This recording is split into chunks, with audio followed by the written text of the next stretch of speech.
This is a Dauntless Media Collective podcast. Visit dauntless.fm for more content.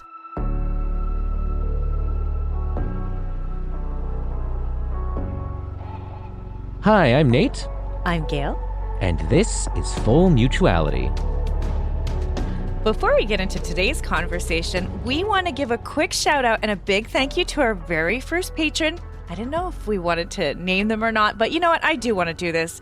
Janice Legata, because I am so thankful for her. And I really believe that those of you who support us are the producers of this show. Yes, Janice is an incredible content creator herself. She makes music videos, short films, and podcasts, specifically for those of us who are deconstructing and decolonizing our evangelical beliefs. So if that's you or you want to check out her content, please head over to janicelegata.com just to see all of her stuff. Janice is a great friend. And speaking of her podcasts, her main one's called God Has Not Given. And, you know, if you ever want to check out what we're up to, we've had Janice on our podcast, but sometimes we go on other people's podcasts. And Nate has actually done a few episodes over at Janice's podcast, God Has Not Given. They did one entitled Creative Theft about your time at Hillsong. And you guys did another one on being non-white in an evangelical environment. Both of those were really interesting conversations. So I really think everyone needs to go check out those. Yes, absolutely. So go subscribe to Janice's podcast. Again, the name is God Has Not Given. You can subscribe on, of course, Apple Podcasts, Pocket Casts, or wherever you get your podcasts. So Janice, thank you again so much for being our first patron. And if you like what you hear on our show, you could still become our second patron. Just head on over to patreon.com/fullmutuality to become a partner of our show. So on today's episode, we actually have two folks who are connected to my alma mater, Bob Jones University, Lance Weldy and Peter Crane. Lance is the editor of the book BJU Me, Queer Voices from the World's Most Christian University, and Peter is one of the contributors. Both Lance and Peter graduated from undergrad at Bob Jones University. Peter was one of my classmates, and we sang in choir together for a couple of years. Their book is a powerful compilation of stories from LGBTQ folks who attended the university, and it will be available on June 15th, but you can pre-order it now, and we'll go ahead and put the links in the show notes so you can pick it up. We've been reading through the book of queer stories from Bob Jones University. We found it to be fascinating, and we think it's really important, not just for people who are at Bob Jones University, but we know there are queer students in many Christian universities and settings where it might be very difficult. So we know it's important, this conversation, for people to understand that there's hope outside of indoctrination. And if you're in the closet and are not feeling very safe, we just want you to know that there's people you could reach out to. If you want to contact us through our website, fullmutuality.com, you could do that. If you'd like a list of resources, communities that can come alongside and help you in your journey, especially if you're a queer person in a community that's conservative or fundamentalist or an evangelical environment, we want to be a support to you. This conversation, even though it's a heavy topic, we think it's an important one, and we had a lot of fun. So we hope you enjoy listening along. And without further ado, here's our conversation with Lance and Peter.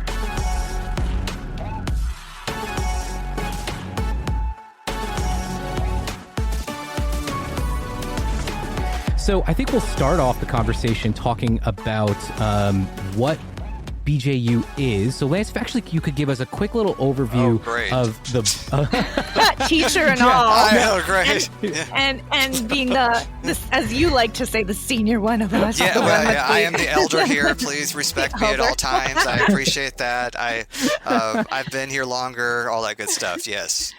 You remember the old school BJU stuff. So give us that. Yeah, I'm the 20th century representative here. So as I tell my students, I guess.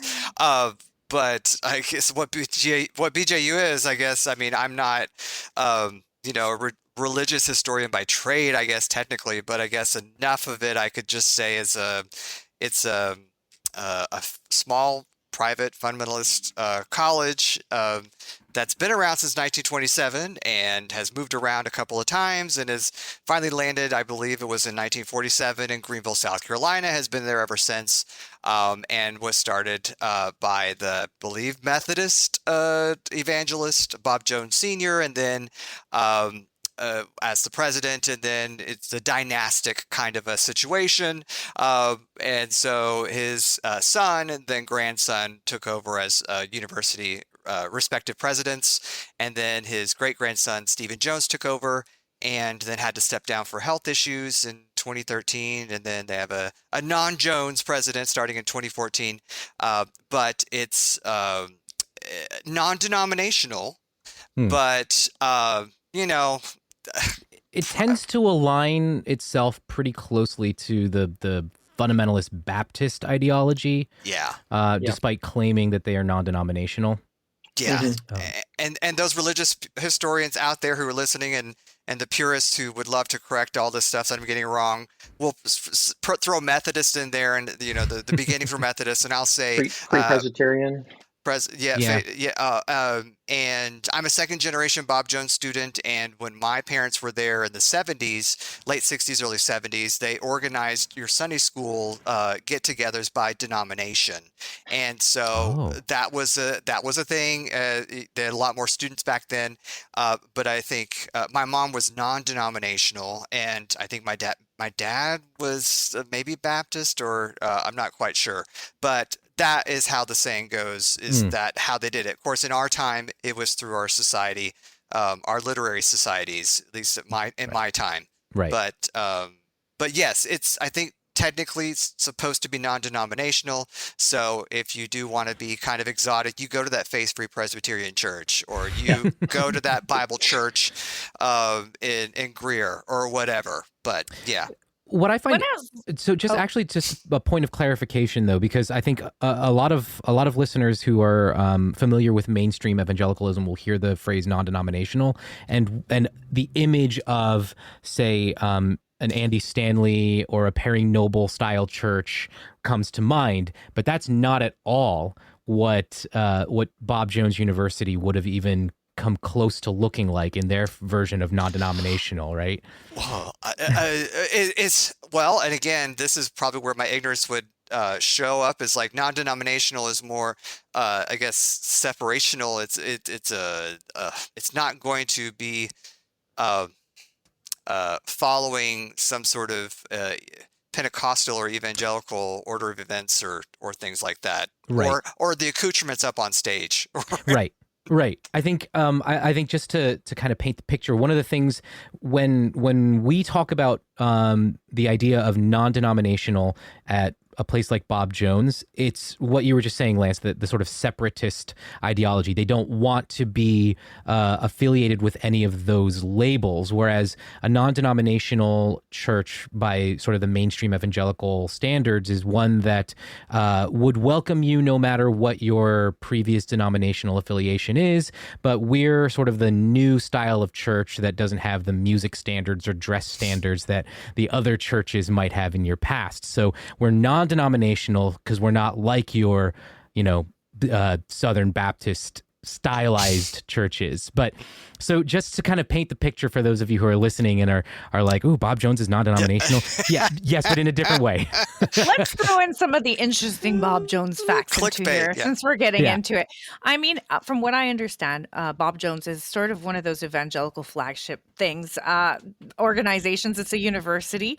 It's more in the fundamentalist spectrum. And if I'm not mistaken, it started as a response to schools integrating, and this fear that was being stirred up of, oh my goodness, white kids are going to be going into school with black kids. So it was this response to trying to desegregate and having integration. And this was sort of a backlash. Bob Jones was a school where white parents could feel safe. I mean, of course, they're going to say that wasn't what it was about, but a lot of white parents were feeling that this was a safe option to send their kids to instead of being pushed to desegregate. And Bob Jones had policies in place way past any other schools that I know of, main colleges or universities in the States, where they enforce those segregationist mentalities and mindsets. So you guys want to elaborate on any of those points? Am I totally off? Because I'm not. I'm the only non-Bob Jones alumni in this group.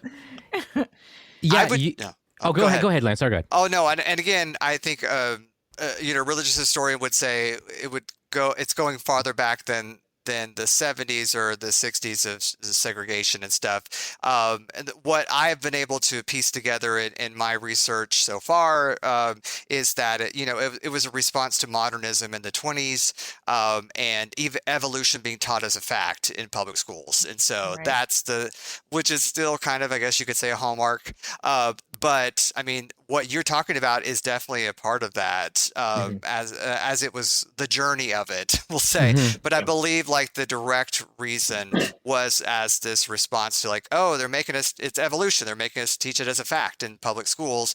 We got to get out of there. And so it began there, and y'all can take over and connect it to Peter. I was going to say the one thing that I get as far as like most people recognizing Bob Jones when I say, oh, I went to Bob Jones, and either I get people that have like blank faces, no clue, or like you can see it on their face. They're like, oh, you went to that school, like Bob Jones versus the United States of America Supreme Court case Bob Jones, where they had to go all the way to the Supreme Court about their in regards to their rule against interracial dating. So the Bob Jones and race, like it's always been a complicated history for the school.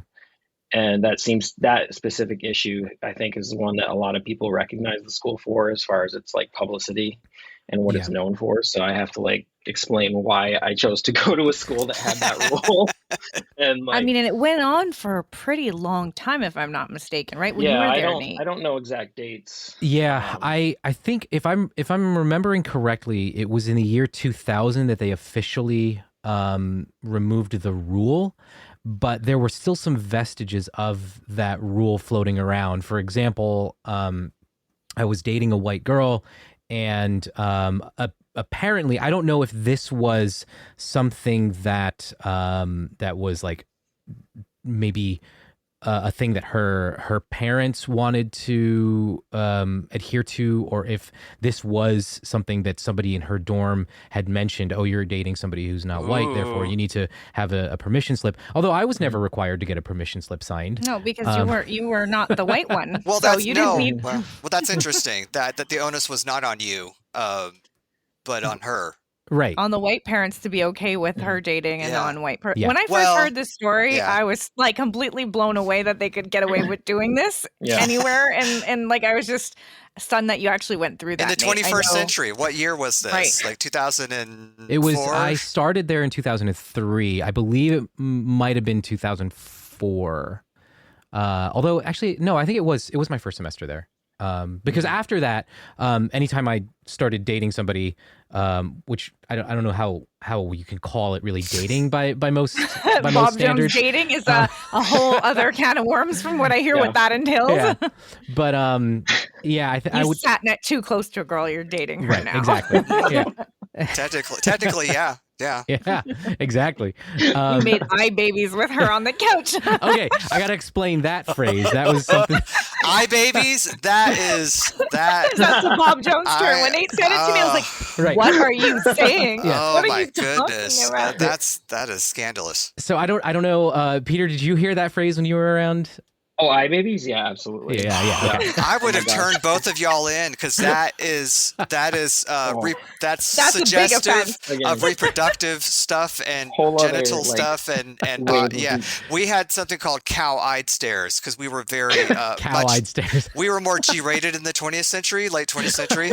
So, but the eye baby stare, you probably would have gotten in trouble for like if someone really wanted to be mean to you, making eye babies, making babies, getting it on. I mean, I'm making that step right now, and I'm sanctified as it is, and I'm having trouble looking at you guys right now. But go ahead. To explain, because we've used this phrase a few times, because there was a no contact rule at the university. 6 inches. Yeah, dating couples had to keep physical distance from each other. They weren't never allowed to touch. They would stand. They couldn't hold hands. Right, they couldn't hold hands. They could, only in specific scenarios, like dating outings. Right, like dating outings. Very rare. Where the activity actually required for it. Yeah, handhold, which they conveniently came up with activities that required probably. Okay. Yep. Yeah. Exactly. Like society. Yeah, we come up with like specific activities. Yes. Designed. Very rare. Once a year. Yeah. Once a year, you get to hold hands. Yes. So what happens in these fundamentalist circles where you're not even allowed holding hands except for once a year under chaperone and specific requirements? So you is see that these you couples standing uncomfortably close to each other and staring into each other's eyes. Wishing they could make out with each other. Where are you doing this? Are you doing this in the dating parlor? Or are you doing this at the diner? Where are you doing this at? Dating parlor. Oh, these are Bob Jones things, I right? saw a couple See the doing glossary. this. All right. Yeah. Yes. In Lance's book, there will be a glossary. So yeah. But I saw some couples doing this, even like out in the area in front of the snack shop, between the snack shop and the dating parlor, that little pavilion area. The mall. You were making eye babies outside of the dating parlor? Yeah. Wow. Yeah, it was and you walk past that, and in any other school, that would be such weird behavior. It would be very weird behavior. You'd be like, just go to your dorm. Jeez. Yeah. Like, what the fuck are you doing? Not together. Not even. No. That's no. At any state school, yes, but no. Like not an event. You couldn't do that at like Crown College. Well, not Crown College. Maybe not. What's it? Cedarville? Calvin College or Cedarville. Ooh, yeah. So if you were straight and you snuck someone of the opposite sex in your dorm, you get expelled, kind of a thing. That's immediate expulsion. I mean, there's very little opportunity because there are people stationed at every floor, at every entryway in the dorm buildings. I'm just wanting to paint the pictures of like, if this is, so we're talking about fundamentalism within evangelicalism and Bob Jones being a fundamentalist school. And we're talking about how even if you were straight, the rules were really, really tight, very sexually repressed, really stringent, lots of punishments being handed out for the most minor things. And so the topic that we're getting into today and that we're going to be talking about is, what is it like to be a queer kid? A queer kid, not even a straight. Nate was a straight kid. Straight Nate. White. Straight Nate. Although he didn't have the white thing going for him, and that story still blows my mind that you had to do a permission slip. And we won't get sidetracked too far off there. But like now we're going into, if you're not straight, this is the theme of the book that you've put together. This is your story, Peter. This is your story, Lance. You guys were queer students in Bob Jones. So I don't know who we're going to start with unraveling, telling your story. How'd you end up in Bob Jones? Well, it's funny, we're talking about like how, guys and girls weren't allowed to hold hands or, or touch in any way.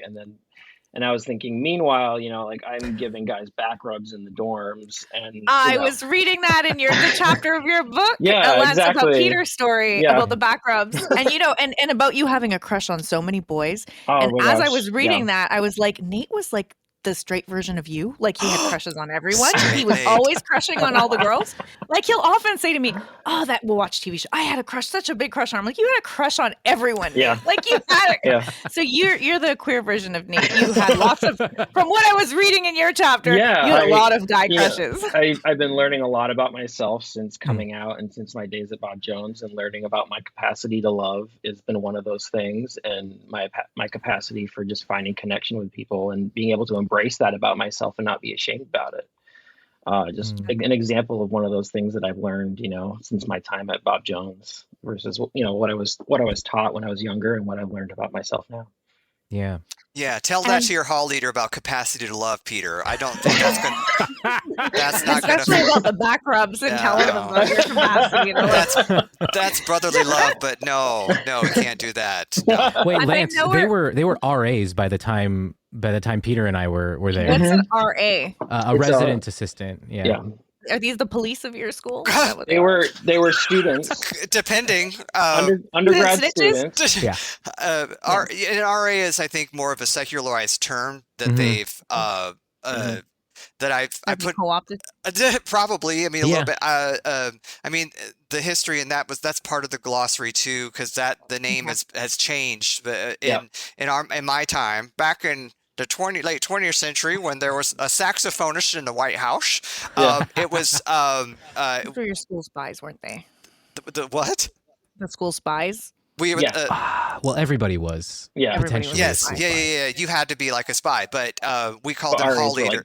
Yeah. They were the ones that pro-level spies. Right. Oh, pro level spies, right? The ones that got extra points for being like they're the big shots. They were the ones who were officially given a title by the university to spy on us. It was their job. They were good enough as spies that they were given this position of leadership over their fellow students. Yes. And I think that's important to understand in terms of culture of Bob Jones, because there's a level of fear. Like there's shame, there's fear, there's rules, but there's like this just culture of not being allowed to do anything without getting in trouble, of feeling like people are going to turn you in. That's like that's a regular kind of vibe going on in the background of Bob Jones, right? Like it's, I mean, Nate has trauma. I mean, I think you're part of a group called the Discipline Committee online, Nate. Oh, where, yeah. I'm part of a What? Yes, there's a chat group that a former professor at Bob Jones actually started this group, and got together a handful of BJU survivors. But the title, yes, is sort of just that, is making fun of the fact that that was traumatizing, right? Like Discipline Committee, like that was a part of Bob Jones' life, right? Like they named it the Discipline Committee as a nod to the Discipline Committee at BJU, which was, to explain it a little bit. If you ever broke any of the rules at mostly lower level infractions, because bigger infractions you would go directly to the dean. But if you had a girl in your dorm. Oh, that's you'd be gone. You'd be disappeared. That's not. Hey, what's a low level infraction? Is this your hair's not parted right, or is this your hair isn't cut short enough too long. as a guy. Yeah. You haven't shaved that day. You didn't make your bed. Did you guys all get in trouble for these things? Each of you? Yes. No, I was a good Christian. You were good, Lance? Oh, Peter? Were you rebel? There were a few days that I did not empty the trash like I was supposed to. Oh, you didn't clean your room. Yeah. That's Nate, what's the worst thing you got in trouble for at Bob Jones? I think you went worse than clothing infractions. Oh, yeah. We should know, what's the the biggest thing you got demerits for, like in one chunk? In one chunk, what made you feel the most threatened that you might get kicked out eventually? There were a couple instances. Actually, one was related to music. I was in charge of music for my society's, we had a Bible study dating outing, which was a terrible idea, but we got together with our sister society. How did this? Who thought of that? I don't know. We got together with our sister society, and we planned this little, almost like a campfire. I guess in the mainstream evangelical world, you'd call it like a worship night. We planned like a campfire singspiration, as some fundamentalist churches would call it. And I was in charge of putting together the music for it. And one of the songs. Wait, you played a rock song at this? No, one of the songs that it was something really vile. Newsboys? Was Above All by Michael W. Smith. Michael W. Smith. Oh, I know him. Yeah. Whoa. Blasphemous, Nate. And that was 50 demerits, I believe. Wait. But how did you think you were going to get away with it? Because you're doing this in front of an audience of people. You thought none of them would recognize this song. I'm not grilling you. I'm just very curious about your thought pattern from however long ago. 20-something. I think exactly. I honestly, there was a part of me that was like, I don't care. It was my junior year at this point, and I had already crossed that threshold of I don't give a shit anymore, and this song, as I was still wanting to be a devout Christian, and this song gave me all the Christian feels. So I chose it, and a lot of people loved it. Bad. They loved it. This was my thought. If anyone who knew what that song was, knew the artist who wrote it, wouldn't turn me in because they would feel the same way about that song that I did. And the people who would want to turn me in for something like that aren't the type of people who would listen to that music anyway. Yeah, that was my That's theory. Why you thought it would fly under That's the radar. smart. No, Clearly I get you. It didn't work. I get you. I was going to say, there was a bunch of us listening to that kind of stuff anyway, but Yeah.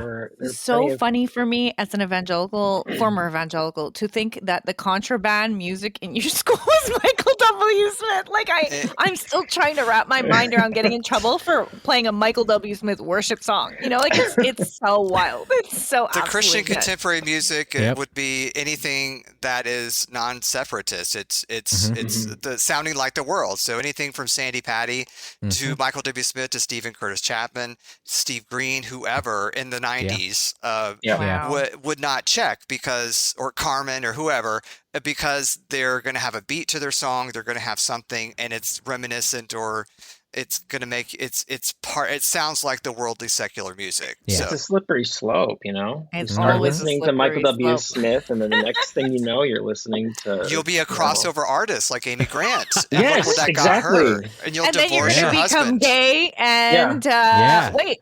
Well, Well, we're sort of Yeah. on topic. Next thing you're doing a collaboration with Elton John, Yes, but I will say, That's awesome. my dorm supervisor tried to always say this one shtick about okay, you people, because all the cool kids had a guitar. I didn't have one, obviously, but all the cool kids would have a guitar, and you could play it after quiet hour in your dorm and all that sort of stuff. And those are the cool classical people. style only. Well, Yeah. and he'd be just you know what? People try to get past me, and they'll play in a classical style, like Stairway to Heaven or something. But I play that all the time. I'm on to them. I know, so he's like And 10. you're like, how do you know all the secular music? I was guy? like, I don't know that song. What are you talking about? And I really didn't. But that's a different story. But yeah, That's how I learned those songs. That they sound like. I mean, look, my feelings on this band currently notwithstanding, I learned some of the intro riffs to a few of Creed's songs because on an acoustic guitar they sound classical. Trying to get around those Bob Jones rules already. Yep. We find ways. Yes. So I wanted to get back to your stories. And we got into just how the culture was of fear and punishment, and how, you could get in trouble for so many different things. Peter, at which point did you realize that you were gay? And grew up in a fundamentalist school? Mm-hmm. Yeah, so And- I grew up at a school, a Baptist, independent fundamentalist Baptist school, up in Vermont, but it was very connected to Bob Jones. Again, read about it in Lance's book. And I carry, that's where a lot of the culture of Bob Jones was kind of put into me as a young child, from a very young age. As far as me knowing when I was gay, it's kind of, that's an interesting question, because it kind of comes in stages as far as self-realization goes, and then shame plays a huge role in that, and what you allow yourself to even realize about yourself. When I first knew that I was attracted to men, it was pretty young, 5 years old. A little bit later, it's you realize pretty young when you're different from the other kids as far as what you're drawn to. Again, at 5 though, you're not thinking in complete adult terms around it, but it's that there's something different about you, and so you immediately start to recognize this difference. And you're not sure what to call it at that age or anything. But then progressively, as I grew up in that environment, there were things that I would do, and I would learn quite quickly which things were okay and which things weren't okay, as far as behavior, as far as how I express myself toward other boys and girls, what's okay, what isn't, and realizing, oh, this is one of those things that's part of this part of myself that I can't let people see, because I'm different in a way that will, people won't, respond positively to it. And so that's where you start creating this deep-seated urge to just make everybody happy around you, so that you don't rock the waters as a little queer kid, Yeah. I don't know if I think that answered your question. I think it sort of answers it. So it was young, but it's maybe didn't have words, and you're just kind of observing reactions to different things. Yeah. Was there any conversations about gay people that went on that sort of where you were able to be like, oh, that's me, and they're talking in a certain way about it, and now I know that's how they're going to respond to me? Yeah, absolutely. You start to learn, oh, this person, we don't talk about this person, they're gay or whatever. We don't, and understanding what that meant and hearing, oh, so and so, he's gay, he does things with men, and then and again, this is in the book. I talk about my experience growing up in Vermont during the gay marriage debates that happened in the late 90s. And that was really when I was like full force, like middle schooler, fully coming into my like sexuality and understanding what it meant to really be attracted to men, and having to process all of that while my pastor is preaching on a pretty regular basis, like condemning homosexuality, because it's in the news all the time. Like they're having debates on, do we let gay people get married and have the same benefits as a heterosexual couple? And what does that mean for society? And, how, because again, like this wasn't just religious people talking about it. Everybody was talking about it. Like, how do we deal with this? Because like a lot of people had gotten to the place where they did have gay people that they loved and wanted to see, happy and living fulfilled lives and accessing the same benefits as their heterosexual friends and family. And the culture that I was growing up in at Trinity was very much, this is going to be really bad. God has a lot to say about being gay, and I'm going to tell you every single bit of it and why we can't allow this to happen. Meanwhile, I'm like, discovering gay porn on the internet and having to deal with those feelings, and like praying every day that I could change it, because I knew it was bad, that, my pastor had been preaching it, on a regular basis. And like, yeah. I love how you said in your chapter about how, and this happens a lot, but how the adult inadvertently tells the kid how to do the thing by telling them not to do the thing. Yeah. So some traveling evangelist was at your church telling you how to clear your browser history or something. Yeah, well, you're like, thank you, I'm taking notes. He came in and had this whole like presentation. It was like a week-long thing, and he was presenting like to the parents, like, the internet is a dangerous place for your kids. They're going to be exposed to all this stuff. And he wasn't wrong. I mean, there's stuff on the internet for kids to be exposed to. But the problem was they let us in like the sermons that he was like these things. And like, I'm literally sitting there. I'm like, oh, cookies. Okay. Browsing history. Got it. Okay. I'm like, it's okay. Like, how helpful was that? For his goal, it was very helpful for me. But although, when I was discovering the internet, dial-up internet was a thing. And so I was waiting like, half an hour for a picture to load. Yeah. Right. So there wasn't like a vast quantity of things I was consuming at this time. Right. But you were at odds with your family though, too, Peter. You wrote in your chapter that this is happening. And meanwhile, your brother's writing a letter to the editor or reading it, your dad or your brother. I'm getting that visual image that you sort of created. Yeah, there. So they had basically a public forum kind of scenario where people could come to the state capitol and they could talk about personally what it means to them, marriage equality happening in Vermont. And so you had people from both sides doing it, and it was being aired live on PBS, like the local, public television.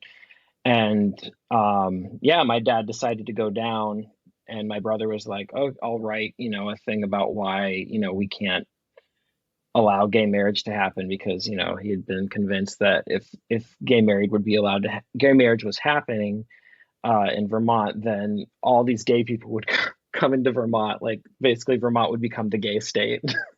Would be taken over by the queers. That'd be so cool. Exactly. I'm like, now looking back on it, I'm like, oh, that would have been a great thing. But how old was your brother at that time?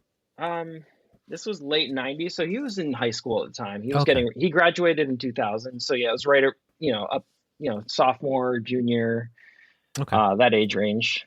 Okay. So he's kind of parroting the stuff he's been taught all around him. Yeah, not realizing he has a queer brother. Yeah, exactly.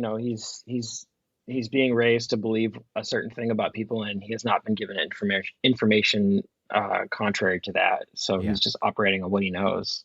So again, don't hold it against him for what he did. Right. Right. No, we all said and did terrible things exactly. probably in our teen years, where we're like, please, I'm glad no one I'm glad we didn't have the internet back when we were growing up. Exactly. Yes.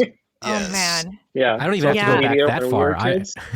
Oh yeah, I have Facebook to remind me of stuff statuses I put up 10 years ago, and I'm like, oh, this is bad. This Exactly. is really bad. I used Delete, to think delete. that. But seeing my dad on TV reading this thing about, what my brother wrote about how bad it would be for gay people, and then also knowing now that my uncle, my dad's older brother, who is gay, was at the Capitol at the same time, Oh, while he was reading this, and because it was really important to my uncle too, Yeah. wait, of wait, course. but He he and his was partner. out. Find out about your uncle. Did that factor into your story at all and learning about Absolutely. him? Did you know he was gay at the Not time? until recently, like around that same time, is when I found out. We were in the car. I remember my brother, saying something, about gay people, and then my mom deciding at that moment to be like, you really shouldn't say that about gay people because your Uncle John is gay, and do you really want that to happen to your Uncle John? Oof. Wow. So you heard your mom defending your Yes. uncle who you didn't even know was gay, and Yeah. she was talking about the way that I mean, as family, you should be talking about yeah. your own family. Looking back on it now, absolutely should have known he was gay. There's so many obvious signs as far as like, especially being his friend David that came to every family function, Really good friend. Yeah, really good friend. He's always coming to the family gatherings. That's cool. Did you know at that point that you really needed to have a conversation with your uncle? Like, was it one of those moments where you're like, somebody I could finally open up to, or I wasn't quite ready then. To acknowledge it? Yeah, I mean, spoiler alert, I didn't come out till I was 25, which was meant a lot longer. I was after Bob Jones. It was a few years into working at the press, and it really wasn't until my uncle John reached out to me and started to develop a relationship with myself. He and my cousin they had been scheming because they both knew I was gay from just interacting with me at family events and stuff. They're like, okay, how do we get Peter to join our little group and help him realize that he needs to come out and stop pretending to be something he isn't, basically, rescue me from fundamentalism. And they did. And how did that go? They were able to build that relationship with you. Funnily enough, it happened over knitting. I had picked up knitting on my own as like a hobby to do on the side, and my uncle and cousin happened to also be into knitting, completely separate of that, and they both kind of reached out to me like, hey, let's go to this knitting yarn store down in Massachusetts, and we'll have lunch, and so I started spending more time with them, going to these things. My uncles lived about an hour and a half from me, up here in Vermont. And so I'd go down and visit, spend time with them, and then later, after it was while I was living down in South Carolina, but I was still coming home pretty frequently to visit family. I spent I went over. It was a few-day trip to their place in Provincetown, Massachusetts. I don't know if you are familiar with that town at all. It's a pretty gay place. Super gay. It's super gay. There's a lot of there's more gay people. It's what they were afraid Vermont would turn into. Exactly. It's what Vermont could have been. But yeah, so it was when I've been spending time with them and really seeing them as, a couple that loved each other, supported each other, and gave each other the space to be who they were, in the same way that my parents had done. My parents modeled that as well for each other, but fundamentalism happened to work for them, but and you're taught in fundamentalism that that's how straight couples are. They're going to be healthy if they're following the Lord. Yeah. But definitely not a gay couple. Not a gay couple, yeah, presented exactly. as functional and healthy and lovely and wonderful. Yeah, because I've been raised to believe that these were people living purely for self-pleasure and no consideration for anyone else, and not like don't have any morals, and then seeing my uncle and his husband living fulfilled lives where they did have morals. They had things that they had structured their lives around, and really had things that they believed in, and that they loved each other and supported each other. And that kind of life was possible, it was pretty eye-opening. And it was after my first trip to Provincetown where I saw that on a whole like town-wide scale, where I saw gay couples everywhere living out. You saw a community that felt safe. Yeah, I did. I was like, oh, this is different. Wow. Maybe I can stop trying to hold on to this idea, that I had been clinging to for so long, which was that I could somehow fit in to the culture at Bob Jones and fit into this world that I was clearly not fitting into. So with that time that you spent with your uncles, you were already at Bob Jones while that was happening? You were with it, you were already I was at on Bob Jones. staff at BJU Press. Yep. Wow. So you kind of knew before you'd come out, you'd known since you were young that you didn't fit, that you were not straight, but you were trying to like fight against that. Then you choose to go to Bob Jones, which probably shocks a whole bunch of people, right? And that's kind of a theme in your book. Is like, yeah, there's a lot of queer kids that choose to go to Bob Jones for many different reasons. Many different reasons. And you're still hoping, I guess, that you could fit into being straight or being perceived that way, or that it'll change or something's going to work. And it's not working, right? Like it's causing you to live a double life, or how did that affect you? Yeah, I mean, I had one girlfriend like right at the end of my time as a student at Bob Jones, and it just didn't work. I tried really hard. And, imagine that. Yeah. If you're good enough Christian and you obey God, it's all gonna just pray harder. And I have a lot of mixed feelings around that too. Is just like what I put her through, trying to make this relationship work with desires that weren't there, and making her probably wonder what was wrong with her, like what's going on here, and finally being able to just say, enough is enough. This is not working for me, and forging a new path. But it wasn't even after that, like breaking up with her wasn't the big enough push. I could look back and give you 1,000 reasons why it took me as long as it did, but I feel like everything happens in their own time when they're supposed to happen. And the moment that I finally did like say the words out loud to another human being, it was one of those things where like in my mind, like the stars are aligning and like this is truth. This is something that I have been avoiding for so long, but this is actually true, and I need to honor it, and I need to go forward with this truth in mind and stop being ashamed of it. Did you resign from being on staff at Bob Jones before you came out, or did that go the other way around? How did that happen? When I came out publicly, I had quit. I had resigned from Bob Jones. I had started I had told a few. When I told my cousin, that was still about a year before I almost 2 years before I left Bob Jones completely and cut all ties. A lot of stress. It was a lot of stress. Why did you? If you say to somebody that you're gay and you're working at, like, if anyone at Bob Jones knows you're gone, you're fired, right? You lose your job. Yeah. So you have that pressure on you for 2 years, basically, that you have to be super careful. Yeah. Right. Yeah, and it was more of a the beginning of a journey for me, and like I knew that there would come a time when I would need to separate and move on, but I had kind of built a family there at BJU Press where I was working, and I wasn't quite ready to let go of that immediately. And I liked the job that I had, and I was still processing what it meant for me to be a Christian and gay, and what I actually believed about how my faith factored into me working there, and what I really believed. There was still a lot for me to process and go through. And again, I had to move at whatever pace was right for me. And it wasn't easy, but it was something. The whole process was. It's been and still remains to be very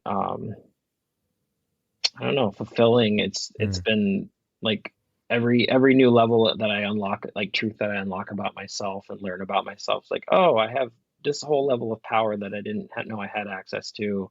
I can, shed the shame around this that I've been holding on to for whatever reason, that's been locked away.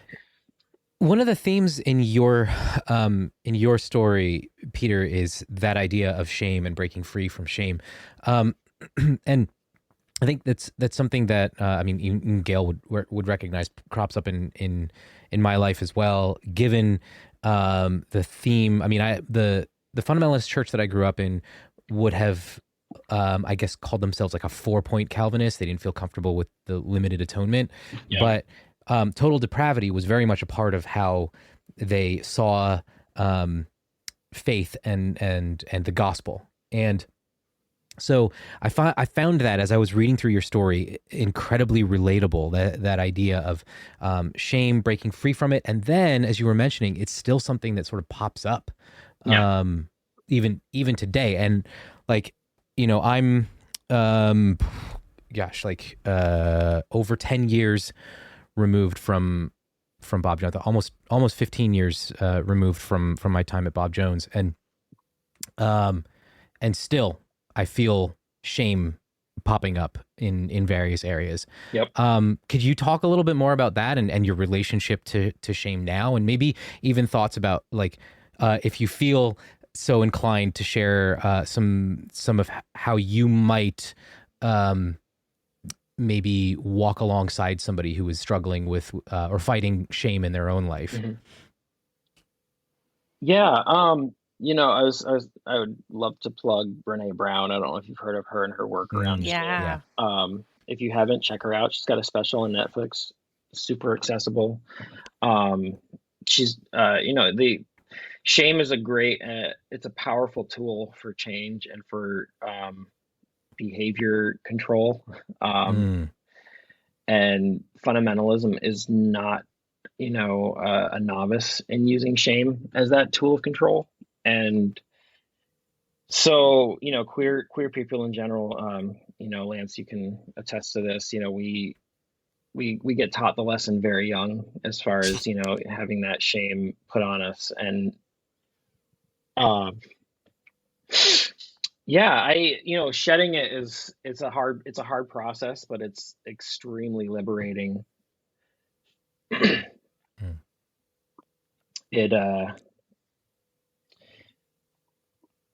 Sorry. No, it's fine. You take the time you need. Yeah. I hear you. I mean, it for me, and I guess the relationship with shame for me is a little different, quantifiably so, given the fact that I didn't have, I wasn't living a good chunk of my life in that kind of a closet, but there is still this sense. I don't know. I like anytime I make any kind of mistake, there is this feeling that is my nature. Yeah. And that's like, that is who I am at my core fundamentally. And I spiral into this place of shame. Yeah. And I find, actually, interestingly enough, speaking of Netflix, I don't know if you've seen that cartoon show, Big Mouth. Absolutely. Yeah. How is he going to make this connection to Big Mouth of all things? But I think I know where you're going with the hormone monster. Go ahead. Yeah, and there was the character that personifies shame, and how you can. It was such an incredible lesson about how shame can paralyze you, and also what I've found is that, and maybe, kind of speaking of my own journey, is that I'm never really rid of it. I might have found a general sense of, to borrow Christian parlance, victory. Sorry, I wasn't ready for that. Go ahead. If I were to unpack it, I would say you have a self-awareness and you have an intellectual knowledge of what's going on and who you are. But that doesn't always prevent the feelings that will emerge, Absolutely. In your head, you could know that this is what shame is and this is how it makes you feel. And you can understand that you are fine and that's shame lies to you or makes you feel something's wrong with you. But it doesn't take away always the strength and power in those moments where you do something you're embarrassed about or that you regret, from having the flooding thoughts just rush up to you. And, the head stuff is not always accessible in those moments, right? Yeah. Your body's talking a lot, and it's hard to hear anything else over that. And because those shame responses are very like body centric, as far as like the hormones that get flooded into your body, and you're going into like fight or flight, and you don't know what to do with it. And it's like the internalized thing. And I'm trying to see your connections with what Peter's saying and what Nate's saying about the shame, and how there is a lot of overlap or crossover of. I was trying to figure out, listen for some examples of what Nate, you were talking about with feeling like if you've done something, it doesn't have to be super egregious, but as long as you've sort of connect that with what you've been trained to feel like is your total depravity, or the horribleness of the broken man, the sinful man, and just feel like I'm never going to get your victory over that. But I think like even with Peter being a super progressive and an affirming state of mind right now, that it can always creep back up. And I like to think of it, who was that one person in your life who could wield that sympathy from you to make you sort of think about going back to that former life? Who, if they knocked on your door right now or called on you in the most melodramatic soap opera way with the cue, the music and everything, Nate, would you please just come back to the fundamentalist church? I really feel God told me this. And like, for me, I'm doing it like in a mom voice or something. Right, there's, right. there's like a Ron Hamilton Born to Die Christmas cantata.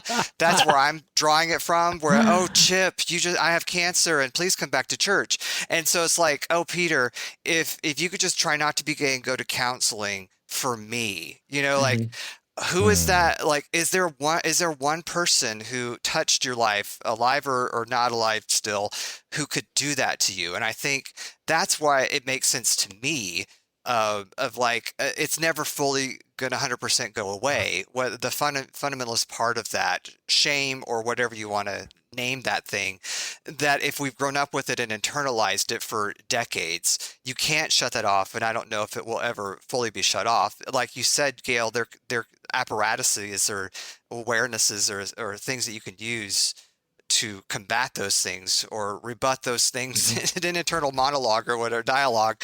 But yeah, the shame of like, okay, yeah, Peter, you're a well-adjusted man, and no one is going to take your livelihood away or your dignity away, but there's still something there. And for Nate, absolutely. it's the same thing.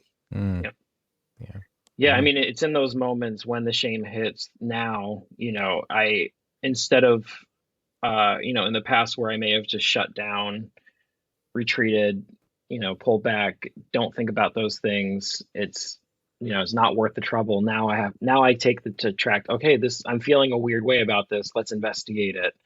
Let's try to write down, how am I feeling about this? What is it actually that I am feeling in this moment? Maybe let's examine why I might be feeling those things. Is being able to take that track and like really investigate it in a objective way versus making it subjective, internalizing it, is the way that I've been able to move through a lot of that shame, and being able to take those things and be like, is this actually bad for me? Or was it just something that I was, raised to internalize that as bad? I think that's hard to do. And I admire people who have been able to do that and still hold on to their idea of God in some way, shape, or form. I find, I don't know if this has been your experience, Peter, but having to kind of rid myself of a lot of the tenets of my faith have been instrumental in helping me sort of overcome those feelings, or even better analyze those feelings for what they are. And I think it's a powerful thing when the God who supposedly created the entire universe is the one who is dictating what you're supposed to believe about yourself, and therefore, if you're not meeting those particular standards, it all kind of gets piled up in those thoughts, those feelings, those emotions, and why I think shame coupled with fear, right? Because this is a powerful deity that we're talking about. I don't know. I don't know if Peter, what has your relationship with your faith been since coming out and kind of working through your identity in this way? Yeah, you weren't wrong. Like a lot of it has been just letting go a lot of that, and realizing that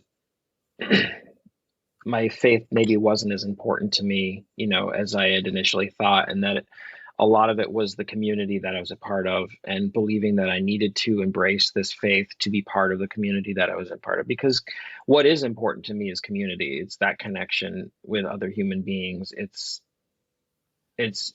celebrating life with people that I choose to have around me.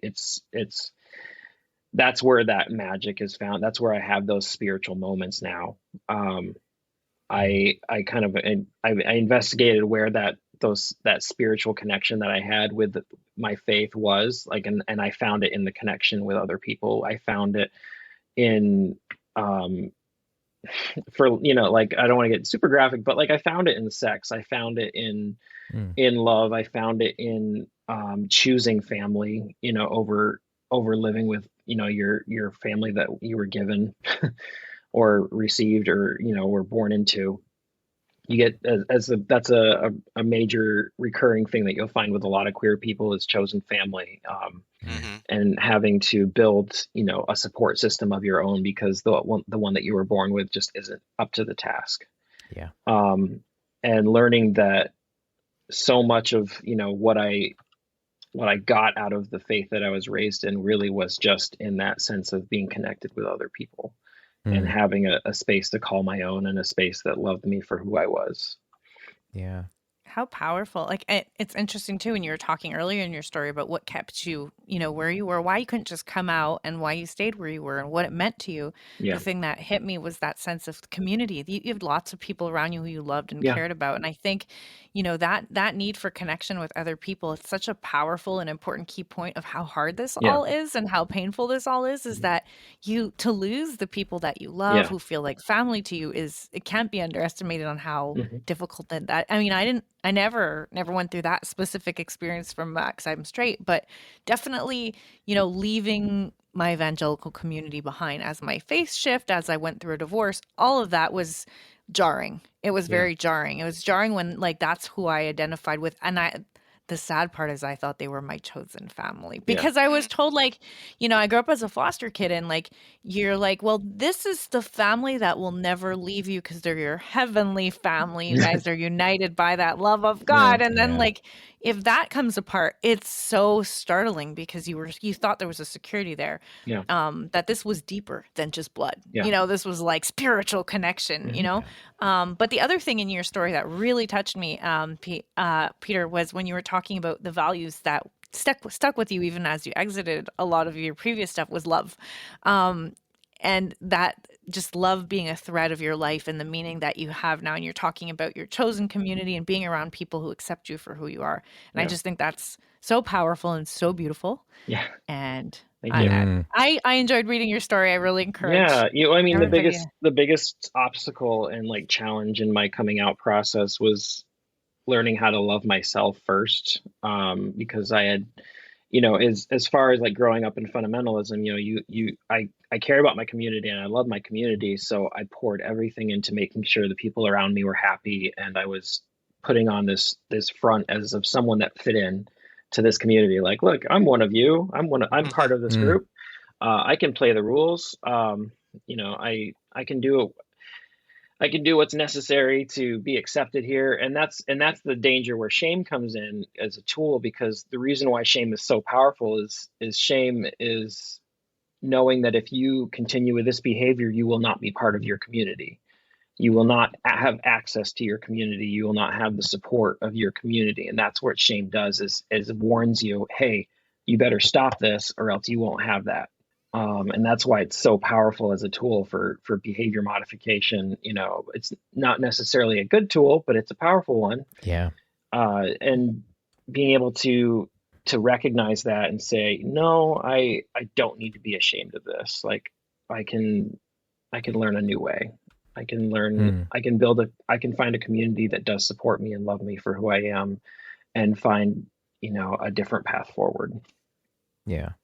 I love that. Thank you. And I hope that gives inspiration and hope to kids that are maybe at Bob Jones and gay and listening to this, I don't know, sneakily so they don't get in trouble because they don't know who to talk to about things, but to listen and to hear your story, Peter, that there's hope and of how your journey is taking you into such a healthy place right now. That really fits with who you are. Thank you. Yeah. I know that when you share a story and you're vulnerable, those are the moments that even when you're confident in where you're at, and I know you even wrote when you were writing the book in the chapter that those feelings came back even as you were writing, which was cool, by the way, that you wrote it at Pride. You were saying it Pride Month was when you finished your chapter, but you're sharing with us, and I want to say thank you. I want to say thank you for your vulnerability. Thank you for sharing your story.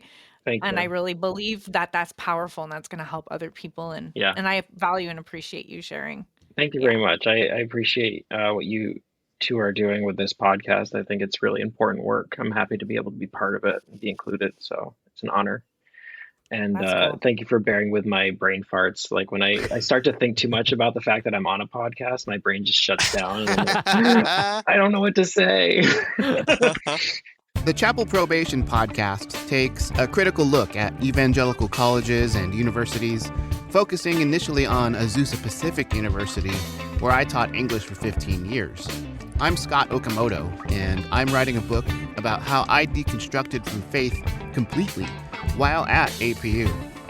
This podcast, though, is my tribute to the students and other faculty who survived evangelical higher education. They faced ridiculous racism, sexism, anti-LGBTQ hatred, and all manner of bigotry. From the heartless evils of the prosperity gospel to the destructive pseudo-theology of purity culture, the stories will break your heart, but they will also inspire. These people faced bigotry and fought back. In a weird, kind of sick way, we went through some shit, but we formed identities and we formed communities through it all. I hope you will join us. We live in an era of unprecedented access to information, news, and media. But what happens when all that information leads you to suddenly realize you spent the majority of your childhood in a cult? Well, we can tell you. Join me, Jessica Goforth, and Kathleen Reynolds as we take you into the world of cult recovery after all the emotional, psychological, financial, and sexual abuse we experienced as part of Bill Gothard's Advanced Training Institute. On our podcast called Leaving the Village, we talk candidly about our journey out and interview other survivors whose experiences will boggle your mind as scandals continue to rock the twisted world of IBLP. Subscribe to Leaving the Village today so you don't miss a single episode. Okay, Lance, I love how you kick off your chapter because it's so for the average Christian reading that passage, it brings so much comfort. But when you think about, I mean, even the title of your chapter, Surveillance, Control, and Rumors, and then you think about how a place like Bob Jones University functions. So you kick it off with Psalm 139, 7 through 10. And I'll read it in the NRSV because our listeners aren't all super familiar with the authorized version. I'll allow it. Go ahead. First time reading Bible on our podcast. I feel like we have not done this yet. We need to add this is where we should add the content warning at the beginning of this podcast. Bible verses being you know read. What? See, this is a reality, and I really mean this sincerely. Like, religious trauma is so real that hearing Bible out loud is so triggering. Oh, that's very true. It can be so difficult for someone who's gone through religious trauma to have the Bible read. So, just like you need a warning for suicidal content, if you're having people who've come from religious trauma, I think we need a warning for. And it sounds funny, but it's like I just want people who don't realize it to know it's that kind of a level of visceral. Oh yeah, absolutely. Yeah, I often find myself skipping over Bible passages in, like, if I read somebody's blog posts and they're, even somebody who I'm sympathetic with their story or their ideas that they're trying to get across. If they quote scripture, I'll skip past it. I know they're going to get into what they're talking about in the paragraphs following. But I guess we're not going to do responsive reading then with this one. Been there, done that. Don't need to go back. Right? I had my heart set on, but okay, go ahead. I will say this, Nate and I go to a liturgical church now, mainline, and they do responsive readings, but it's different. But it's funny that that's a reality of our situation. Yeah, I grew up in a church like that. It was a blessing, a weird blessing. It's weird, but go ahead. What I find very fascinating about the passage that you chose here is that it is just that. For somebody who is still steeped in Christianity, this passage brings so much comfort. But for those of us who have either left our evangelical faith or have left Christianity altogether, this passage can bring a lot of those emotions that we were just talking about in Peter's story. So the passage, Psalm 139, 7 through 10 reads, "Where can I go from your spirit, or where can I flee from your presence? If I ascend into heaven, you are there. If I make my bed in Sheol, you are there. If I take the wings of the morning and settle at the farthest limits of the sea, even there your hand shall lead me, and your right hand shall hold me fast." Your chapter gives that passage another dimension that I hadn't really made that association. But even remembering my own experience at Bob Jones, that those feelings were very much there. So your chapter, like I mentioned a minute ago, is titled "Surveillance, Control, and Rumors." And if you couple it with that verse, I think it gives us a sense of what we're walking into with your stories. Could you share a little bit and like maybe elaborate on what your thoughts were and incorporating a passage like that? Right, and that passage is part of like that whole first part one.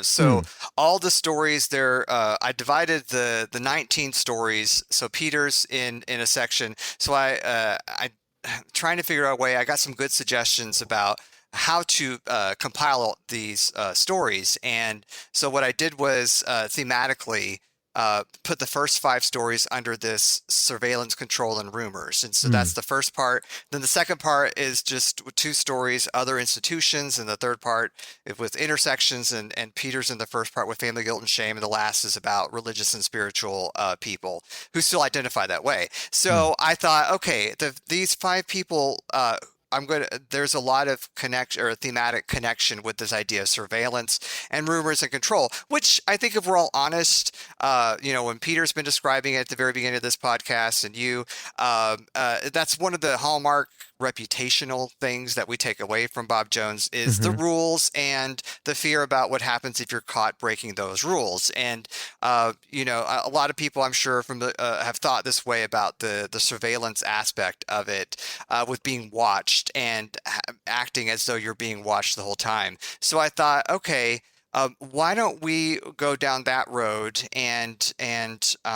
So a lot of the stories that are in this first part have that same kind of factor of people who have friends who are the concerned friends. I'm using air quotes there to show concern in a fundamentalist sense, meaning in the same way that if anyone's been in any kind of church that gives public prayer requests on a Wednesday night or whatever, it's about spreading and sharing gossip or whatever, right? So no, don't say. Yeah.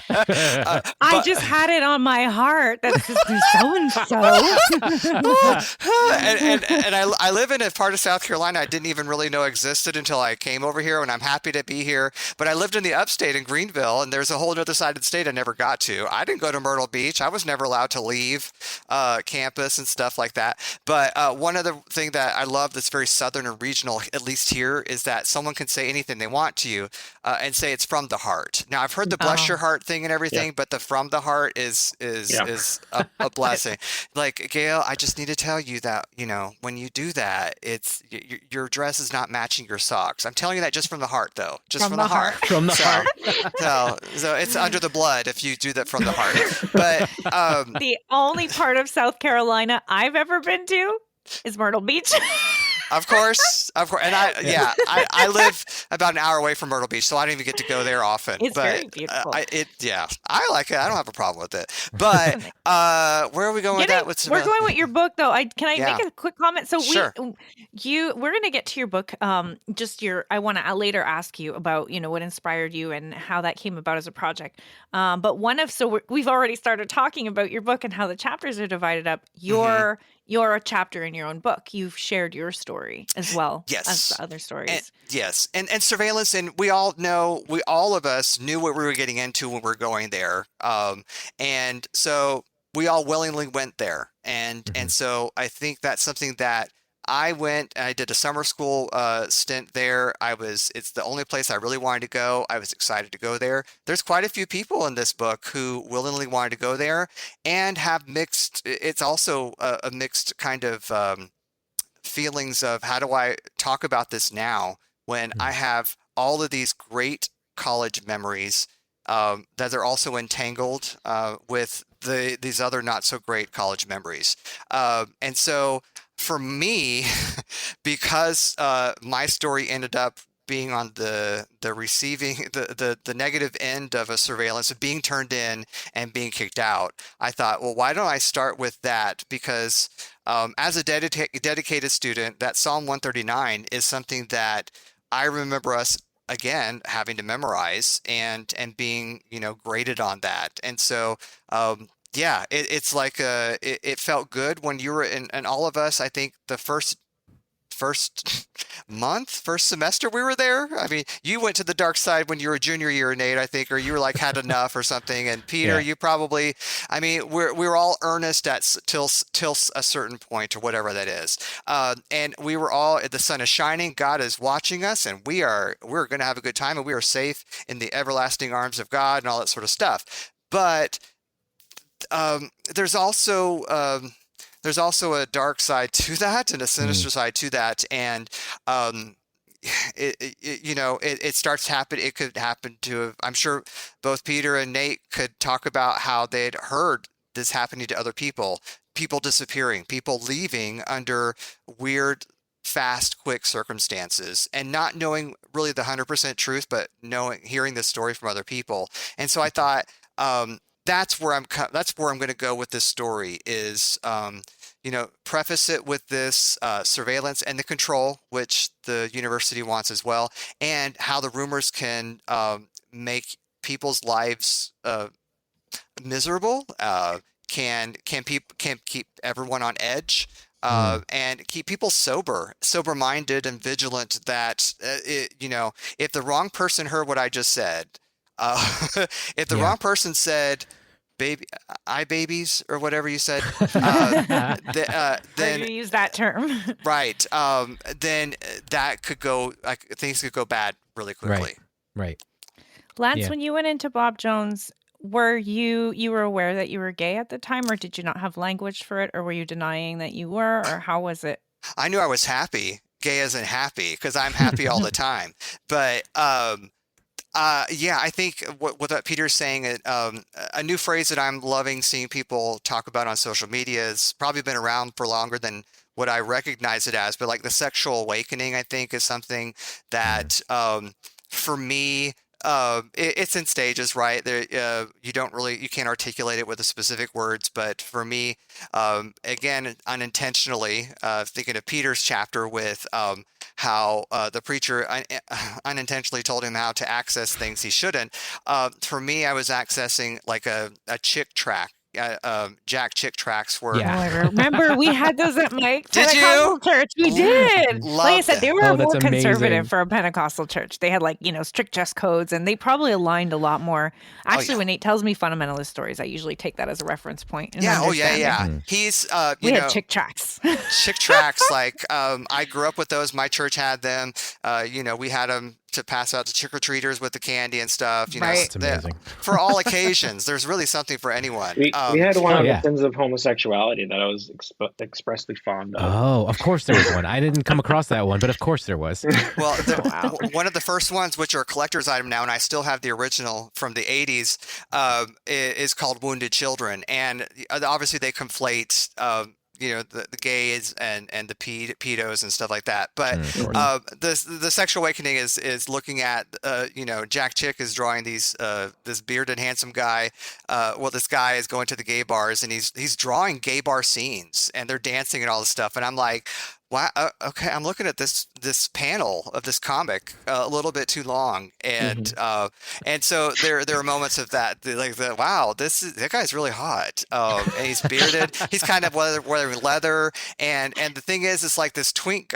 Before I knew what that word was, and they didn't call him a twink, but he goes into this foray into the gay underworld, and it goes downhill from there, right?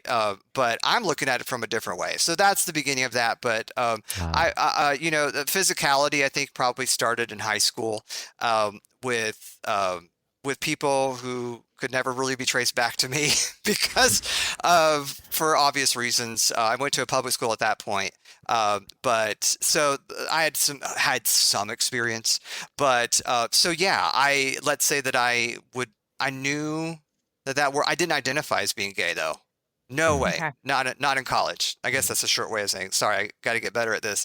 The soundbite. No, I did not identify as gay, but I had some experience, but I did not. I was in denial. I had a psychic break, like it's a persona, divided persona, a double life kind of a thing. And a lot of people who contribute to the book say the similar kind of thing of, I'm going to this place because it's going to make me a better Christian and it's going to get rid of the gay. Or get rid of that inkling, get rid of the whatever. So that was so for a lot of my experiences there, I was earnest, and I'm going to go to everything. Pretty much everything. I'm going to have the school spirit, and that was not fake. But I was also, once I had more freedom and could drive off campus with my own car, had those freedoms as an upperclassman, then you start to explore a little bit more. So yeah, it becomes this increasing noise that Peter and Nate could probably relate to this of just you hear all these sermon illustrations and you never want to be or to personify or become that sermon illustration. I guess that's kind of like an ultimate shame, where I'm not the prodigal son, however you pronounce the word, prodigal, however you say it, but I am not that prodigal son, and I'm very adamant about that. We've heard, I know, hundreds of sermons, and I didn't want to end up as that kind of a thing that your preacher would talk about when you were there or not there.